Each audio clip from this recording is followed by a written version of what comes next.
Hello and welcome to Inside Music, episode number 139. I'm your host, James Shotwell. It's great to be with you again.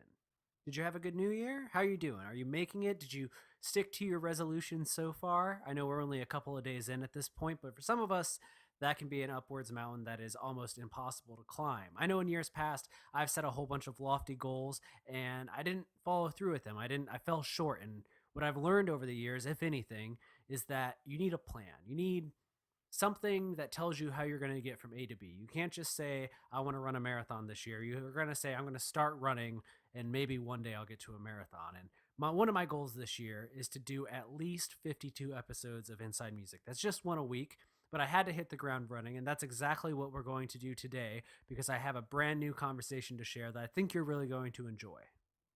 My guest this episode is none other than Lee McKinney, guitarist for the band Born of Osiris.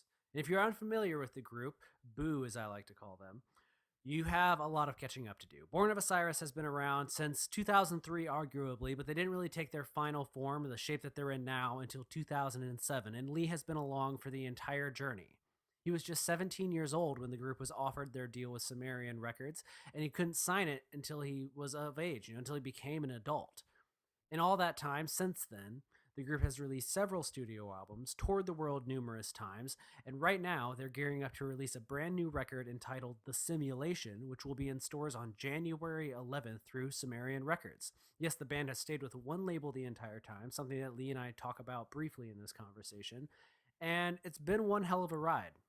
We don't talk too much about individual experiences in this episode, but we also don't plug the album for 30 minutes. Instead, Lee and I talk about longevity. We talk about how the band has managed to stay afloat at a time when people keep claiming rock and roll is dead. They keep saying the heaviness isn't what's popular. But when you look at Born of Osiris and when you go to their shows, you see that that is not the case. There are people out there who love heavy music, and I can tell you right now, they're going to be thrilled with what they hear on The Simulation. Thinking now, I don't know why I just told you that the album's going to be in stores January 11th. I mean, I assume it's going to be in record stores all over America, but you and I both know where you hear music, the internet. And right now, you can hear at least 2 songs before the album even drops. And if you're listening after January 11th, then go ahead and hit pause, head over to YouTube or Spotify or wherever you access music and look up The Simulation. It's just 8 songs long and one of them is under a minute. So it's like 7 full-length songs. It's worth your time. Go check it out. Lee and I also discuss coming up in the music business, going from being a teenager to being an adult and how that changes your perspective on things and the things you and what you want to write about in your career. We talk about expressing yourself through music. Lee is not a singer in the band. The band has 2 vocalists and he's not one of them. Instead, he has to find a way to express how he's feeling through his work on guitar. And that's never been more evident than when you listen to the latest record. And he talks a little bit about finding the motivation to do that and finding ways to continually reinvent yourself while still staying true to the things that got you your start in this industry. He also talks a little bit about the journalism side of things. When you're in a position like Born of Osiris, where you're a fairly popular metal band who's still trying to grow bigger and bigger with each release, you do a lot of press leading up to an album. He's probably done well over a dozen interviews for The Simulation alone, and there's a lot of redundancy. There's a lot of websites out there that are doing interviews that are just not that interesting to do, and in some ways not that interesting to read. And we talk a little bit about how people can improve and what artists really appreciate when they're sitting down to do interviews like the one you're about to hear. Before we get to all that, there are a few things I need to go over with you. First and foremost, this episode of Inside Music and all episodes of Inside Music are brought to you by Holix, the music industry's leading digital promotional distribution platform. What that means is that Holix works with record labels, publicists, managers, and independent artists from all over the world to share new and unreleased music without fear of piracy. To learn how they do that and gain access to a free 30-day trial, visit Holix.com. That's HAULIX.com. And I also want you to follow Holix on Twitter. It's at Holix, at HAULIX. There you can find updates about the show, as well as tons of information about life in the music industry. I run the company's blog, Holix Daily, and every day of the week we are posting new content about changes in the industry, how to navigate the industry, and more general things like how to make a resume that people actually want to give a chance, and how to handle interviews and how to handle press coverage. It's a lot of content, and I want you to be a part of it, so head over to Holix.com. If you prefer to learn in a visual sense, I've got you covered as well. This episode of Inside Music, as well as all episodes of the show, are available on YouTube. Just head there and type in Inside Music, and you will find all 139 episodes of the show, as well as some bonus content. In the coming weeks, we're going to be rolling out at least one or two videos every week that walk you through life in the modern music business, offer tips and tricks to finding success, and also just some editorials, some opinions on things. I think one of the next ones we're releasing involves predictions for the music business in 2019. If any of that interests you, it's on YouTube. Go find it. Finally, and I've already said it twice in this introduction, go find the simulation. It's actually all around us, but that's a whole different conversation. But the simulation from Born of Osiris arrives in stores and online January 11th through Sumerian Records. I want to play a little bit of it for you right now, but due to copyright things, I cannot. So just trust me, it's worth your time. It might be your favorite heavy release of 2019. I know it's early, but that's true. So head out there and find the simulation. Now I'm going to play a little bit of music, what I think is quickly becoming our new intro music, and we're going to get to the conversation. So sit back, relax, and enjoy listening to what Lee has to say.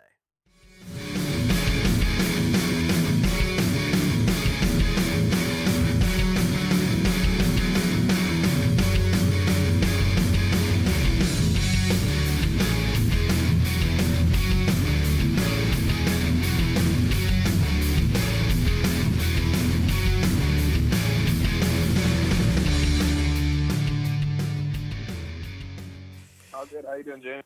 I'm doing well, man. How are you doing today? Good. Very good. Is the year off to a good start for you?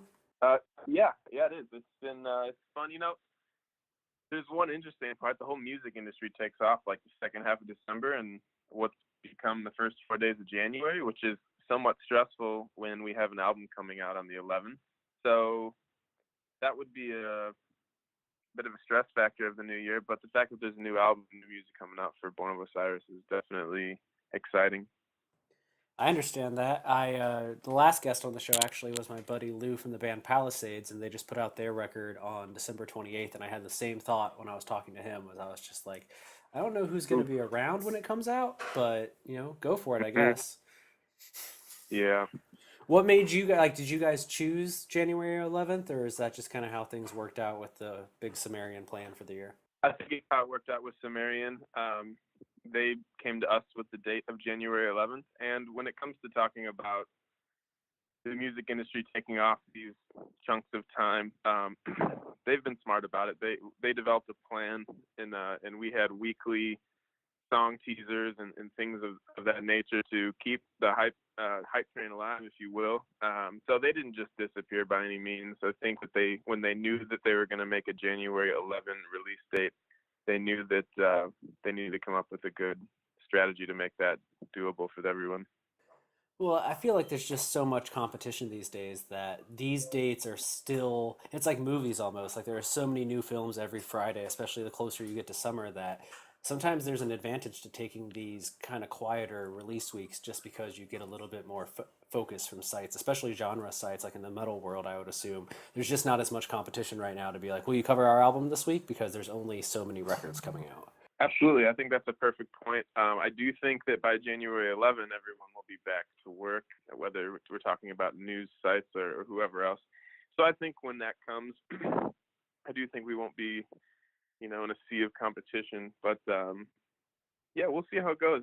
I'm excited either way. It's been a while for us since we've made new music and put that out.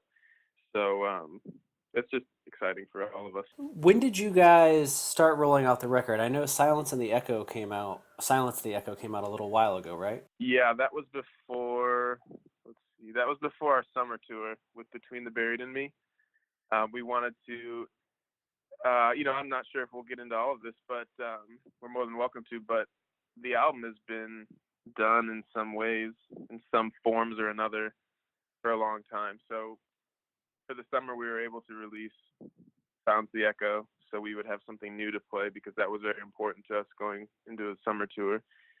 And then we just got off tour with Kill Switch Engage, and so we released another song for that tour. So we've had mixed songs to release and to make tours more exciting for the fans as well as ourselves. And now it's time for the full record in 2019. Yeah, we're coming in just under 4 years since the last album came out, so I mean, you kind of opened the door to it. So what has been the process of getting the simulation to the world? Like, when was the album completed initially? That's funny. I guess we'll start from the beginning. The writing started after our last um, full record, not including Eternal Rain. So we're always writing.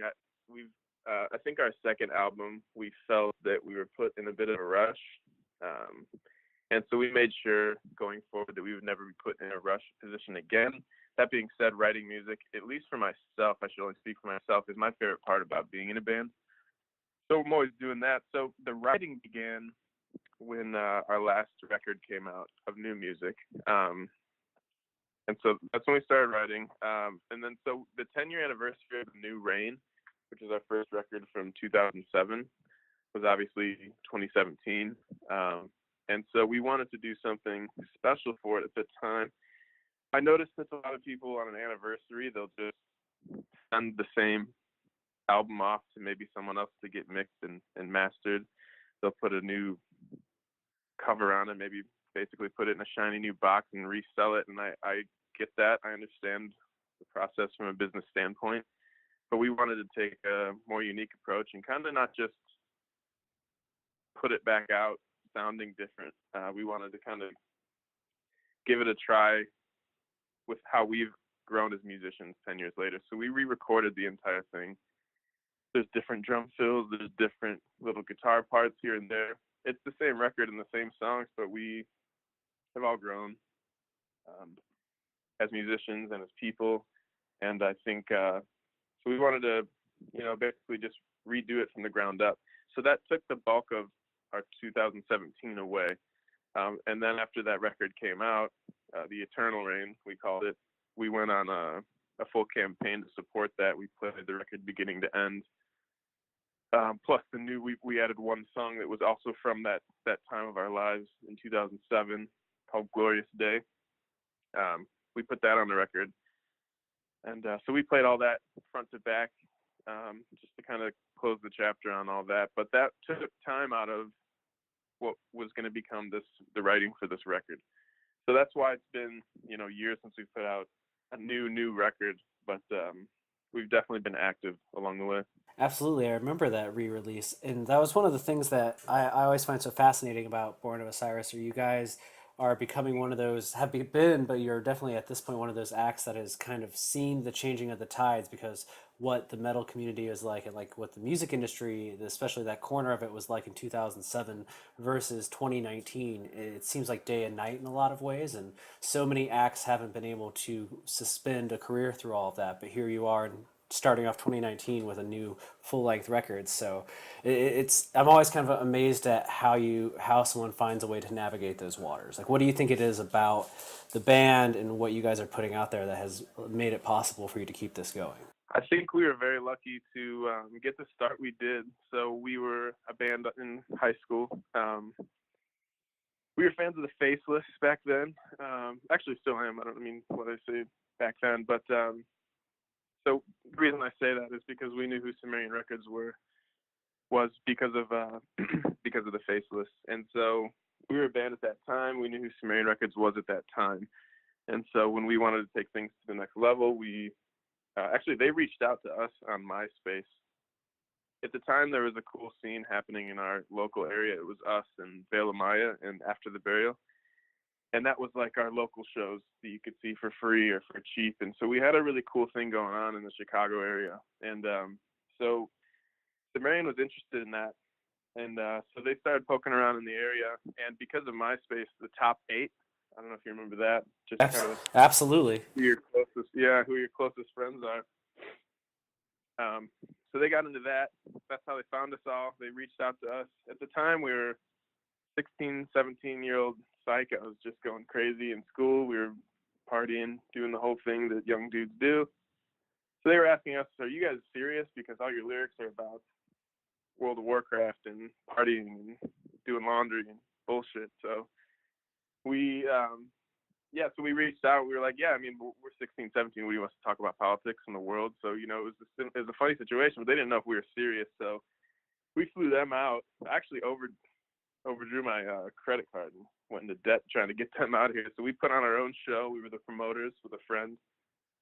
We flew them out, performed for them, and that's kind of how that got started. But when you talk about, to go back to your main question, why we've been able to do this for so long, I think it's because of the early start we got. So I was 17 when Sumerian offered us a record contract, and so I had to wait till my 18th birthday to sign that freely.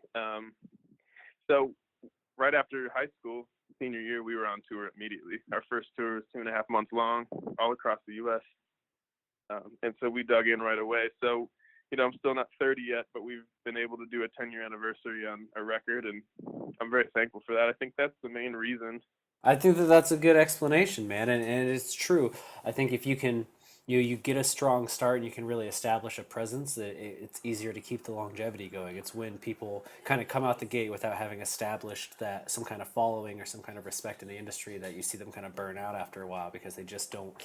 You don't. I have this like you can keep releasing music, but you really have to kind of develop that following right out the gate, or else it's just an upward battle. That's a lot more difficult as you go on. Absolutely. I think that the fact that after we got signed, I'm not sure which one came next, but basically Vale and Mine after the Burial were just to follow, and with the Faceless before us, who doesn't sound like us from the Midwest, but Michael Keane at that time was recording our band's records. He was doing it for cheap, and he had a cool sound going on. And I think that, so we were a part of this kind of movement. People ended up calling it Sumerian Core. I would think that, we were doing that in Chicago before Sumerian was started coming around town. So I don't necessarily agree with that term, but But yeah, I think we it were was part a of that scene. community. Yeah.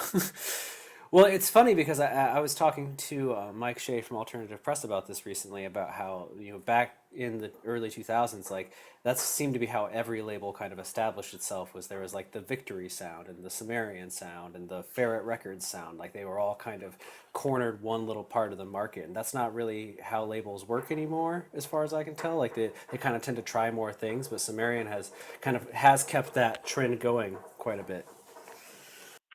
Yeah, but I don't even know how labels do anything anymore. That's it's cool to say that we've been with Sumerian from the start, and it would be uncomfortable for me to think of what would be the future without them. I understand there's a big thing going on right now where everyone says, the labels aren't needed, and there's a ton of bands doing it without a label.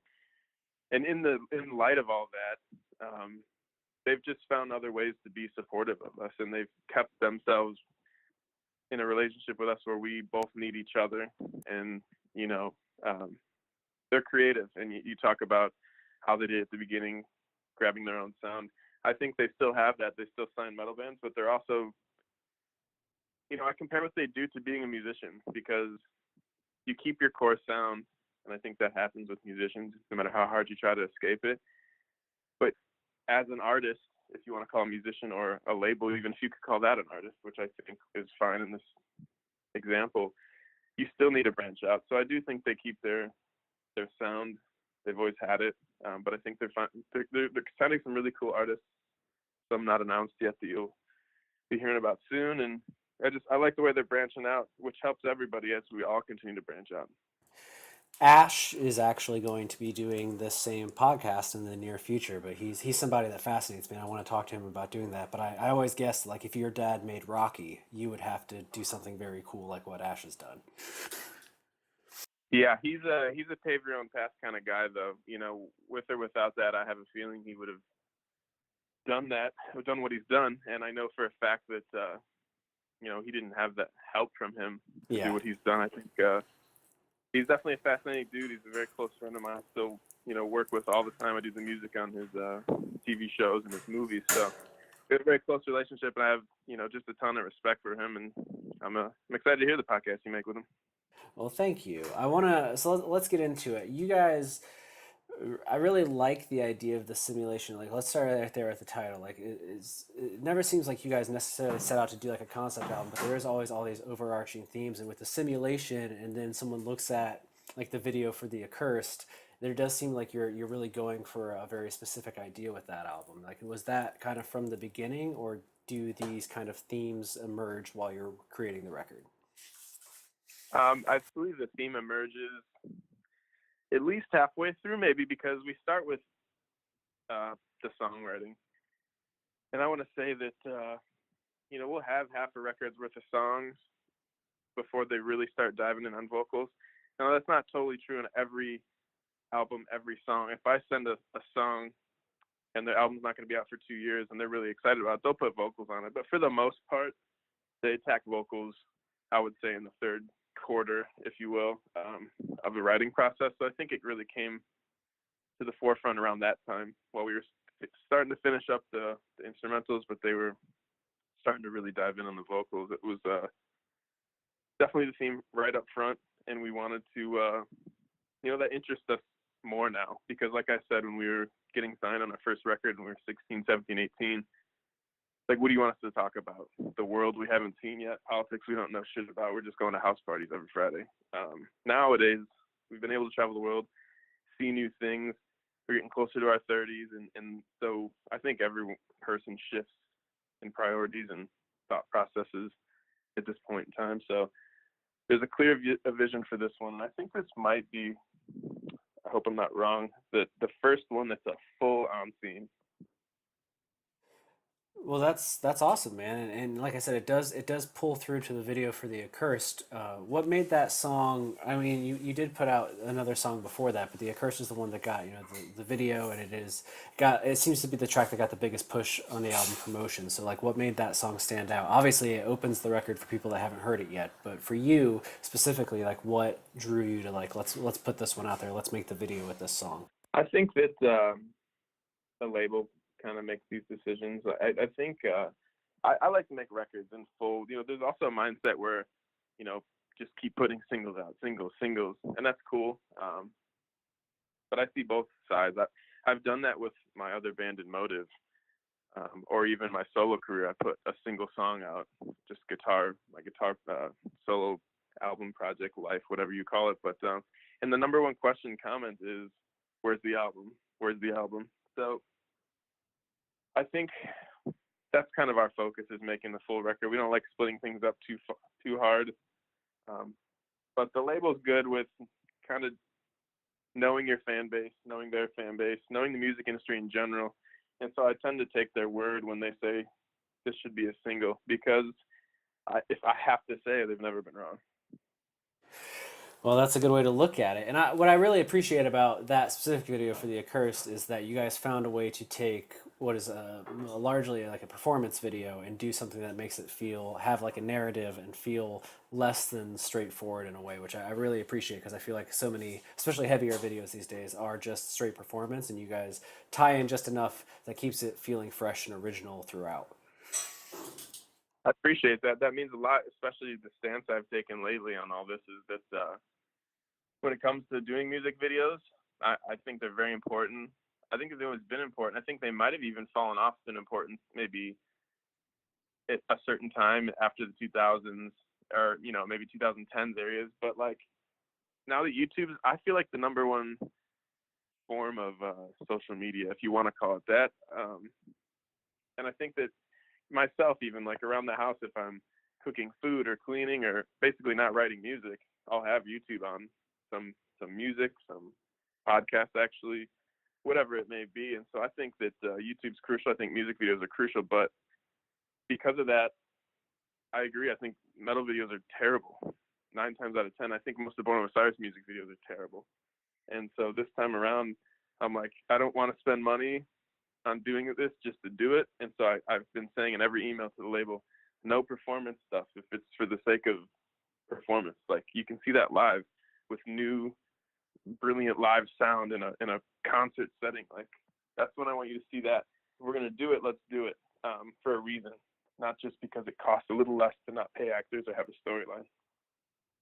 Yeah, and you guys make it work. And I peeked earlier before we hopped on the phone, and the Spotify numbers for The Accursed are just slightly higher than like the video play count for The Accursed. So I think you're right. Like, they matter a lot, and it has to be an engaging video, just like it has to be an engaging song, because everyone has seen 5 or 6 guys performing into the camera. Like, we've all seen it a billion times. So finding a new way to do it, that keeps it interesting and keeps it low cost, so that the label is happy, that's the key to success these days, I think.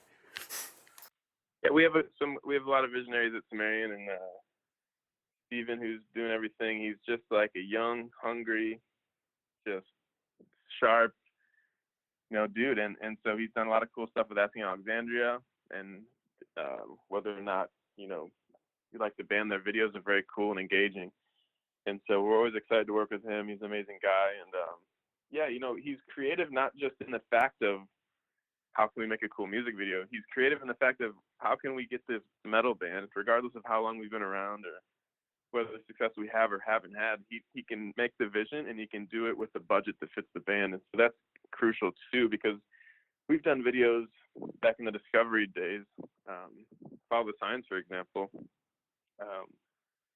That video had an Avatar style theme, like something that would have been as hard to pull off as like the movie Avatar. That's what we've always said. But like when we go to execute that, you had a budget that a technical metal band or whatever you want to call it has. It wasn't easy to pull off the vision, and so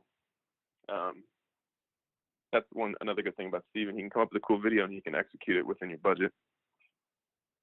Key. Well, let me ask you this: I know the album comes out next week, so are there songs on the record that you're most looking forward to people hearing? I mean, obviously the whole album, but when I listened to it the last couple of days, there was tracks that I kind of gravitate towards. I'm like, I really can't wait till people get a hold of this or till I can bring this into the live arena. So, is there a song on the record that you're kind of excited to see get out there and be able to bring that to the live arena since people will have heard it? Yeah, one in particular is Analogs in a Cell. It's it's got some of the more fun guitar parts for me. So since you're asking me, simply I might be selfish about the answer, but I'm excited about that one. The guitar parts are really fun. I had a blast writing it, and even changed it a lot in the studio. The whole ending, I added all those extra guitar parts. I guess nobody will know about what those are until they hear the album, but those are all made in the studio in the spot. I stayed after late at night, and because I engineered and produced the record aside from vocals, and so everybody had gone home, and I was sticking around. And I just got on there and I just changed the whole ending. And so I think that there's also an aspect of all the songs are potentially a few years old, and that one has the newest changes to it. It's real fresh to me. Also, I think that the vibe of it will go over well live, and I dig the vocals and everything. I absolutely agree. It's funny you say that track because when I was listening to the album even today, taking a couple notes before we got here, like "Under the Gun" is a song that really sticks out to me, and there is this angle of it where it's like this is like a super like positive, really heavy song, which is kind of almost unusual for the genre in a certain way, and it kind of catches you off guard, kind of gets you off your footing a little bit, and then recursion it lasts just long enough to like reset the palette, and analog hits, and you're like, ah, there we go. Now we're back at it. Like you snap back into it in a way that you're like, this is what I came here. This is the Born of Osiris I came here for. That's awesome. I appreciate that. A compliment. I think the way I try to think of it, and I have to say first that it's an attempt. I can't say I always pull it off, but the attempt for me is to make. I always call it like a roller coaster of emotions. So I do want happy moments on a record. I want sad moments on a record. I just want to kind of deal around emotions and all over the place, from positive to negative, the entire spectrum. And I think that's what attracts me to music. I think it's relatable in life. As a person who's not writing lyrics, I can connect with the person who listens to a song I write based on a mood I feel, and we all feel in life, whether you're a songwriter or not. So that's my way to connect. Although I'm not writing lyrics to connect with you, that's kind of my version of that. But I feel like what you're doing is even harder in a way because you don't have what I guess people would consider the default way to express yourself. And I don't know that people Mm-hmm. always consider how like there are things where people will like harp on vocalists or bands for having repetitive lyrics, but being the the music element of it, like you said earlier, you have this weird habit where you kind of fall back into the thing that initially got you going, and to find new ways to continue expressing yourself is like that is the fun, that is the actual work of it in a way. I agree. I think it's ever changing too. It's every time we do a record, we do similar stuff to this, although not podcasts, which, as I mentioned earlier, I'm such a fan of. I think it's such a beautiful format that we now have. When times are coming like this where you're releasing a record, but every album that comes out, I do some sort of like talking about the record with someone some way. And I find that my thought on it is always different. And so I love the fact that it's always changing, it's always evolving. The reasons you do it are different, your motives, just everything changes every record. It keeps it fresh. And I think it's a beautiful aspect to music and being a songwriter. Well, I'm glad you agree. I do find myself like I love podcasts as well, obviously, I guess, but there is a part of me that's like it's strange that we didn't have these things for so long and now they're so Right. ubiquitous. And it's like, oh, It I, makes so much sense, when you think about, I've done a million, not a million, that sounds bad. I've done a lot of interviews where, maybe it's a phone call like this, and then they just have to transcribe it to words. And I don't know how they do it. I don't know anything about the process, but it's been done wrong. Things have been misquoted. And I just think this is the perfect format for getting to know somebody, the way they think and talk and feel. And you can't really, unless you say something you don't mean, you can't really mess it up. You can't be not transcribed correctly or anything like that. So yeah, it's just it's exactly what you said. How come this hasn't been a thing for longer? yeah, and I feel like it challenges both you on the artist end to say something, say things in a meaningful manner and really talk about your art, but it challenges the person on my end of it because I read interviews all the time doing research for different episodes, and I'm sure just as you get sick of being asked the same questions all the time, I get sick of clicking on an interview and it starts with like, so you were born and then what happened. It's just like, and we just kind of tell like, you know what I mean? How many times can you be like, well, I started the band in high school and then we got signed to the label and like, and then you put out your first album. What was that like? It's just that redundancy of questions. And when you get to this format, it doesn't, like, you and I can't have that conversation because it would feel so false. You have to find a way to actually forge a connection with the person you're talking to and discuss the thing specifically. 100%. It's funny. My wife and I were talking about that literally yesterday. An interview came out, and obviously won't name who. It was a new company, and I think I might have even been their first interview with their company, their website. And so I was happy to be able to, if I can help in any way with someone who's just trying to come up and do something that they want to do. I was stoked to be a part of it, but I have to say she was reading the interview later and reading the questions, and she was just like, oh, some of these questions are just like, I'm sure if you type this person's name in Google, it's the first 5 sentences, and so I agree with you, and I appreciate you being not only taking the podcast format, but having some real questions besides what age this and how do you feel about that? And, yeah. Yeah, well, I mean, it's like I saw a good meme a while ago where someone was like, an artist put out where they were asking themselves basic interview questions. So I was like, "Are you excited for the record?" And it's like, obviously, you know what I mean. Like, no one's ever like, I'm dreading the album coming out that I just worked on for the last year. It gets silly to me. And I remember Shane told from Silverstein, he actually has a podcast, Lead Singer Syndrome. But I remember he was the first person that made a comment to me about how many times can you do an interview that starts with, so you started Silverstein and then what? Like it's just like it drove him crazy. And now that he has his own podcast, I'm like, wow, he really hated those. Because now he's like, I'll just do it myself. I'll show you how to do it. There you go. Yeah, I think I hate to sound, also there's another side to this coin. I hate to sound also like, oh, these questions are such a bore, like waste my time. On the other hand, I know very well that like with me putting out a record and putting out art, something that means a lot to me, you being good at this, or maybe someone who's not good at it, the bottom line is you're still helping me and us and my crew of people that make this all happen. You're helping us in the end. So I don't want to take that approach either, where it's like, come up with something better, you're wasting my time. It's not that either, but you're definitely getting just a better experience in this format with more engaging questions. Yeah, well, it's like that saying, was it no press is bad press necessarily. So even if it's a basic interview, the chances, if it's especially if it's a young writer or a young website, they probably have a young audience who maybe weren't, listening to heavy music in the last few years, and this can be their introduction, and having an introductory feature makes sense. But I always look at like the story that I always want to tell is like, so you've been in music this long, let's talk about like what's it like trying to have health insurance and have this career go, and that's what interests me, because that's like how I've Yeah. been doing it for a decade. You're like, I want to have a conversation about being a decade in and trying to make it to 2 decades. Yeah, man. Crazy. We're still old, to think we're working on the second decade now. But yeah, you're right from the start. We had a good early start. Well, And good team. and I'm sure you know this, like when you were 17 and you started to meet people in the music industry that were also like killing it and getting out there, most of them weren't 30 years old yet. And so as you're approaching 30, you have this mental set where you're like, shit, when I was a kid, I didn't know anyone that was 30 that was doing this. And now I'm about to be 30 and I want to keep doing this. How do I do that? Like, how do I become the thing that I didn't know when I started? Absolutely. But so the album comes out. Let's plug it. So the album comes out January 11th. That's next Friday, and this will be out before then for sure. And then what do you guys have beyond that? Do you have like a tour announced yet and things like that you're pushing into the world yet? Yeah, so the first week of February, we're going to start our headlining tour. It's called The Simulation. I'm going to say it because the point of this, we're going to try to play, as much of it as possible. At the moment, the goal is to play it all.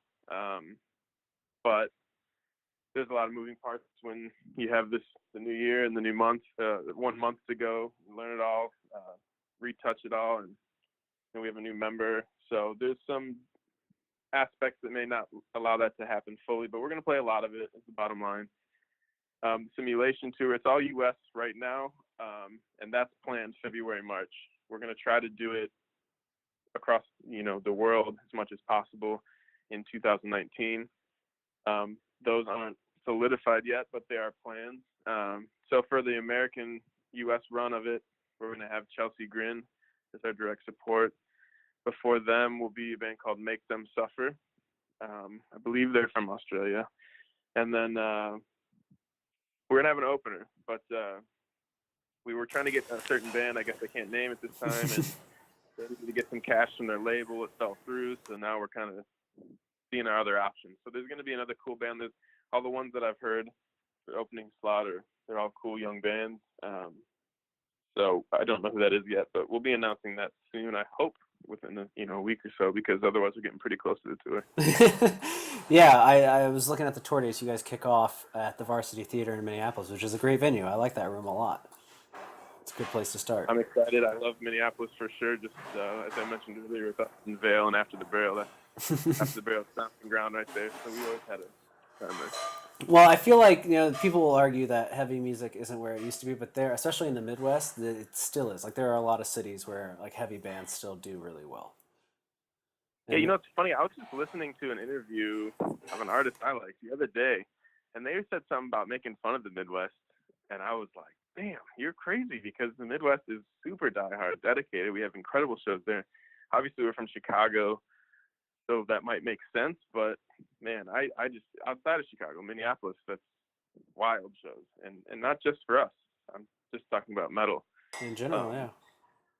So I was surprised to hear people didn't think that the Midwest was a nice place, but unbiased to growing up there. I guess so too. I mean, I live in Grand Rapids, so up in Michigan, so not that bad. Like I'm the same way where I'm like, we have like 7 venues in this city. I don't know what you're talking about. Absolutely. But all right, man, I really appreciate you taking a half hour to talk to me today, and I hope things really go well with the record. I really love it, and I like a tight, concise, full length record, and this fits that mold really well. So thank you for making that.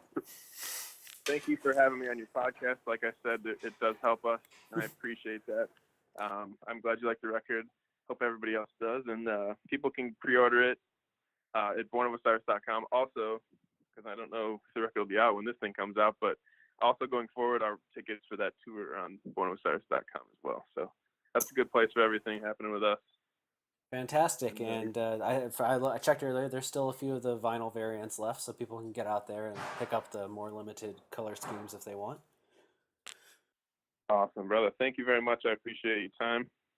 Absolutely. Have a good day, man. You too. Bye. Bye.